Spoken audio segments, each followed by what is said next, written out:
Menkop Teten tunggangi Hari Koperasi.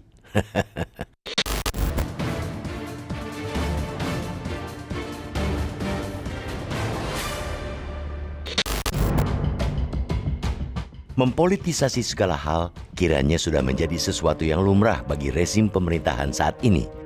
Bahkan peringatan Hari Koperasi yang semestinya digunakan sebagai refleksi sekaligus evaluasi perihal perkembangan perkoperasian di tanah air pun dijadikan ajang untuk menelusupkan pesan-pesan politik partisan. Ihwal keberpihakan pemerintah terhadap bakal calon tertentu dalam pemilihan presiden atau Pilpres 2024 mendatang mungkin hampir semua orang sudah tahu.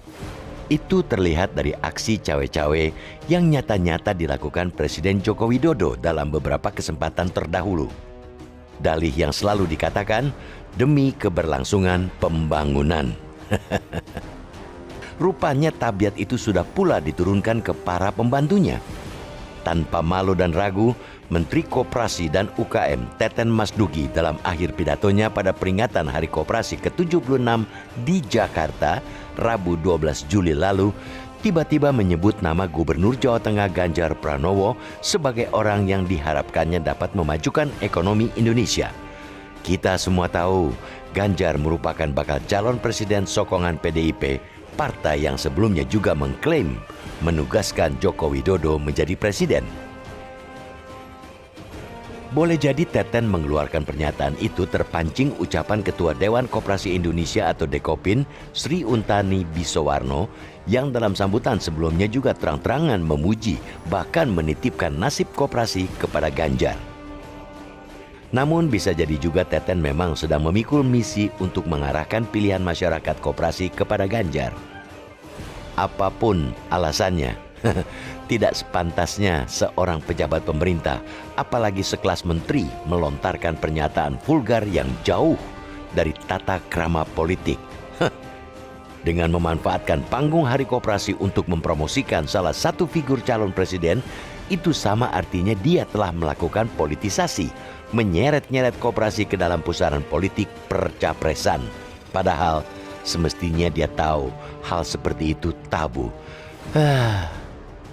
Perilaku Teten, juga Ketua Dekopin, jelas menyimpang dari norma politik maupun keadaan sebagai pejabat publik. Politik memang terkadang liar, tetapi bukan berarti di sana tidak ada nilai dan fatsun yang mesti dijunjung. Janganlah memengaruhi atau bahkan meracuni publik dengan pilihan-pilihan yang semata didasari syahwat penguasa.